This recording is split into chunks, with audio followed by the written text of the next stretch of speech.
Hello everyone, and welcome. As a seasoned crime analyst and storyteller, I'm here to unravel the complex details of true crime cases and present them in a way that's both engaging and easy to understand. Today, we're diving deep into the latest developments in the Idaho case. Today we will dig into the analysis dives into recently released documents from the Moscow Police Department, offering a closer look at the unsettling incidents that preceded the tragic events of November 13, 2022, at 1122 King Road. It's crucial to understand the layout of the King Road house to fully grasp the details we'll be discussing. For those of you who might be new to this case, or just need a quick refresher, I'll be laying out the essential details of what transpired. On November 13, 2022, four University of Idaho students, Madison Mogen, Kaylee Goncalves, Xana Kernodle, and Ethan Chapin, were stabbed to death at a home at 1122 King Road, Moscow, Idaho.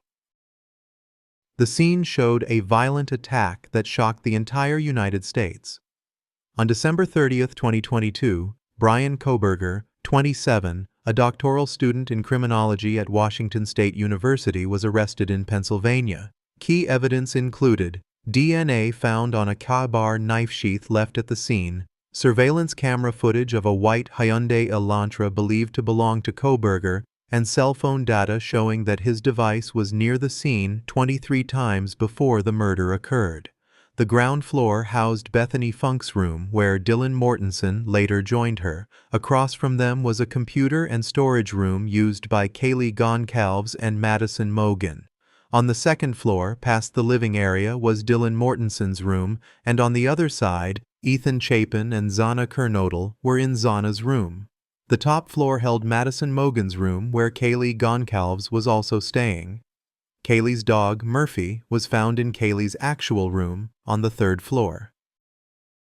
The killer, Bryan Kohberger, reportedly entered the house through a sliding door at the back, located on the second floor near the living room and Dylan's room.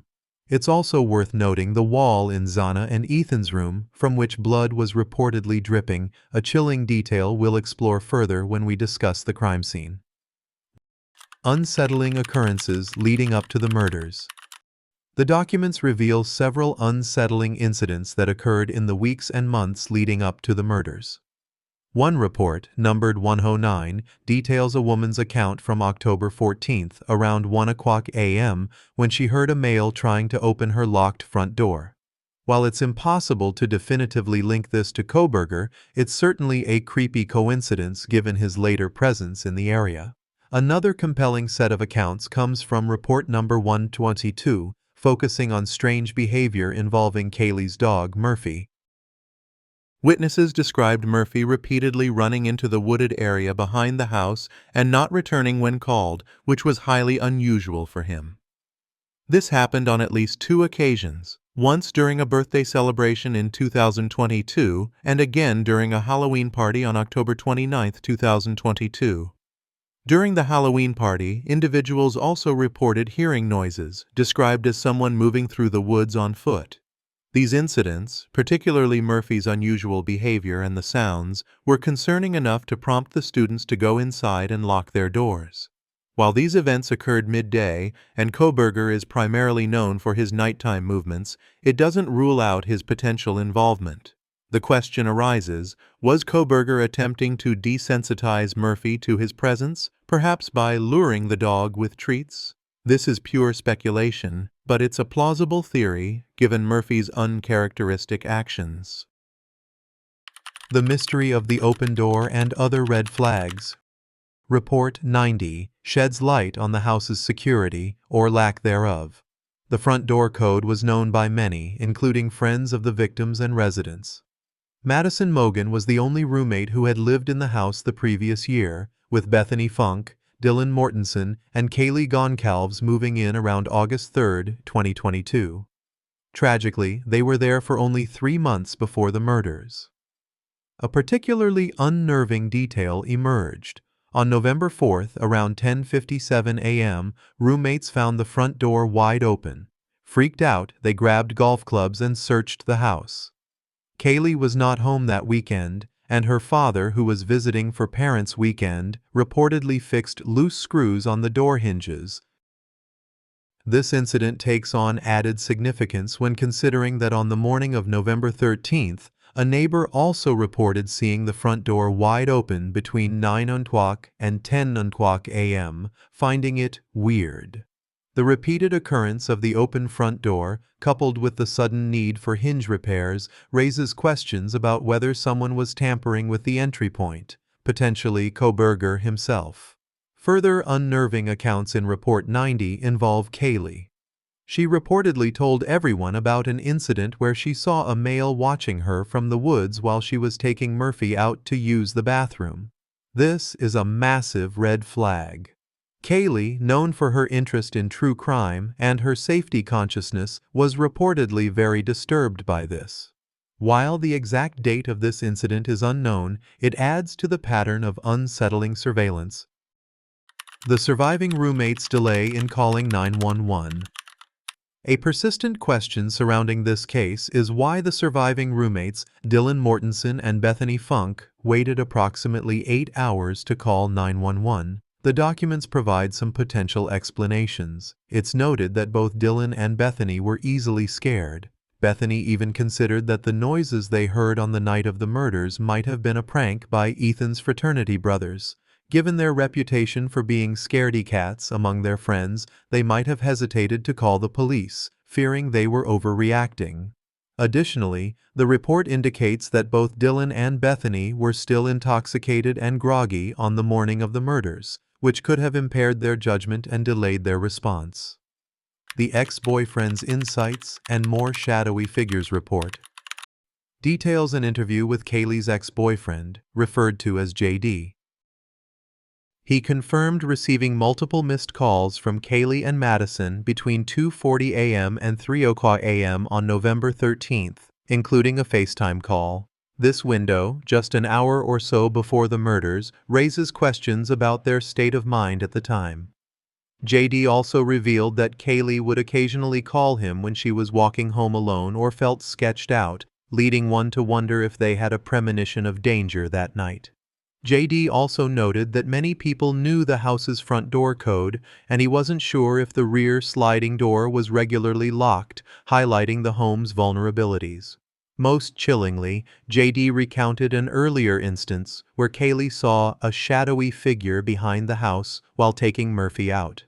This aligns with Kaylee's other reports of seeing a man in the woods. While it's unclear if these were separate incidents or different descriptions of the same event, they underscore Kaylee's repeated encounters with a suspicious presence near her home.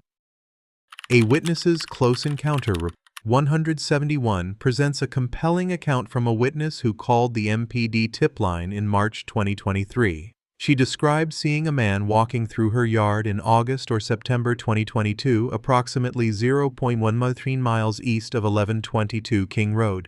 Her daughter first noticed the man, who appeared nervous and walked along the south side of their house. What's even stranger is that the same man returned approximately 15 minutes later, walking the same route in the opposite direction. When the witness confronted him, he simply walked away without acknowledging her. After seeing Bryan Kohberger's side profile in the news, she stated she was 92% sure it was him. This detailed sighting, coupled with her certainty, suggests Kohberger may have been extensively exploring the area around the King Road house, potentially scouting entry and exit routes. Murphy's barking and the final coincidence. Finally, Report 14 offers another intriguing detail. A neighbor living uphill from 1122 King Road woke up around 4:07 a.m. on November 13th and heard a dog barking from the direction of the King Road house. He continued to hear the dog barking for about an hour. While Murphy was found inside Kaylee's room, leading to speculation that he might have been put there for safety, the neighbor's account raises the possibility that Murphy was barking outside initially before somehow getting back inside. If Kohberger had indeed desensitized Murphy, the dog might have been trained to return to the house after an encounter. The fact that police found no blood on Murphy suggests he wasn't directly in the rooms where the attacks occurred. The distressed state of Murphy, reportedly hiding under Kaylee's desk, paints a picture of a terrified animal. These documents paint a chilling picture of unsettling events preceding the murders. From strange noises and unusual dog behavior to open doors and shadowy figures, a series of creepy coincidences seem to converge on the King Road residence. While not all these incidents can be definitively linked to Bryan Kohberger, they collectively suggest a pattern of escalating concern and a potential period of surveillance leading up to the horrific crime. What are your thoughts on these pre-murder incidents? Do you think they were all unconnected coincidences, or do they point to a more calculated pattern of behavior? The aftermath and the net closes in, a digital trail and forensic breakthrough. The evidence would then show that following that rapid departure, the defendant, in his Elantra, drove south of Moscow. Investigators determined that he drove on back roads because surveillance cameras on the main highways, specifically Highway 95, did not pick up his car during that time. This suggests a deliberate effort to avoid main thoroughfares and evade detection. He likely traversed a variety of rural, isolated back roads in Lear County. At about 4:48 a.m. that morning, the defendant's phone came back on.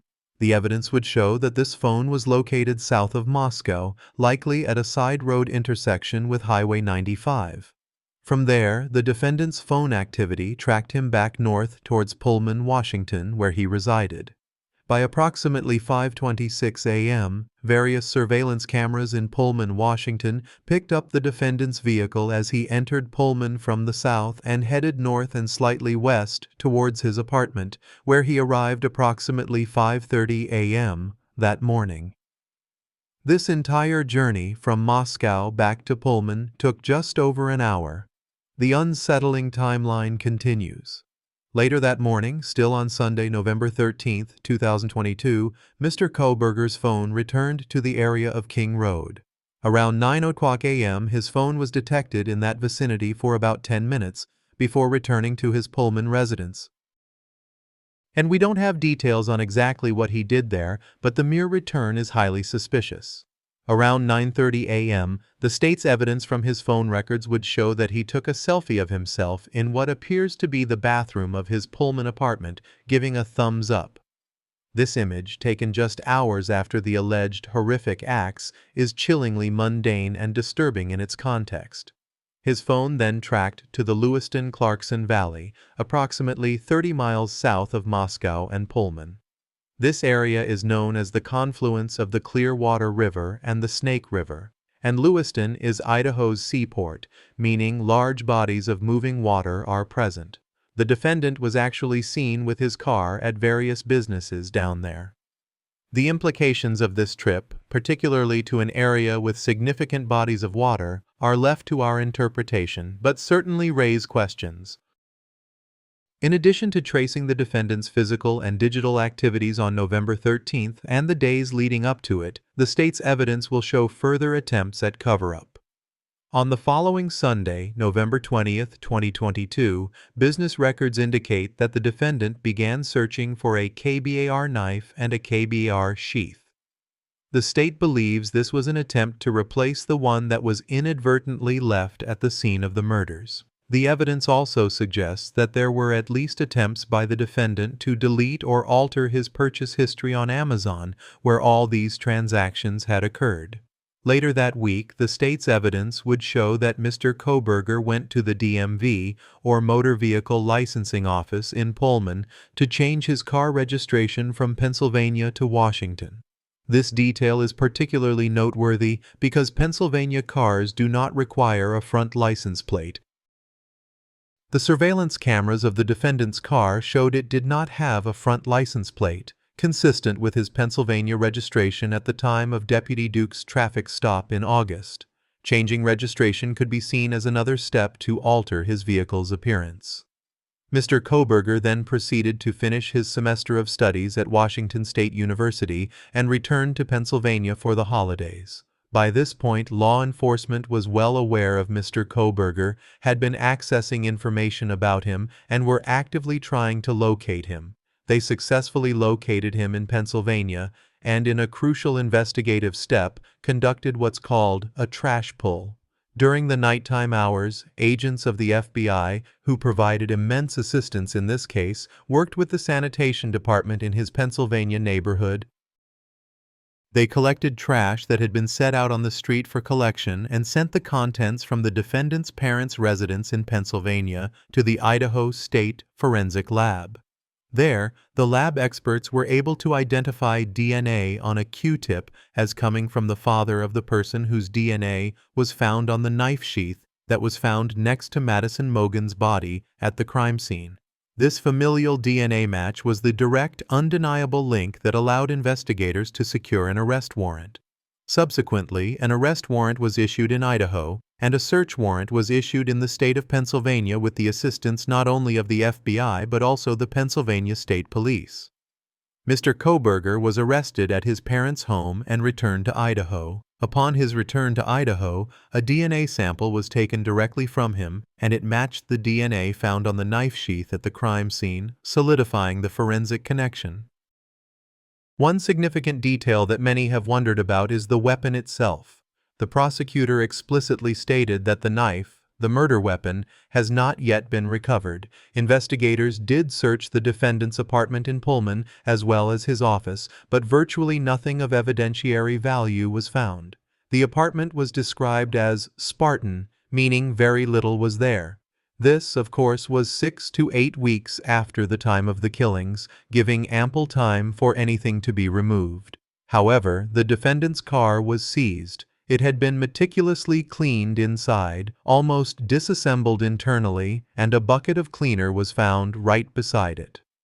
As many of us know from our own cars, those compartments in the doors and other areas always seem to accumulate some dirt, but in Kohberger's car, they were spotless.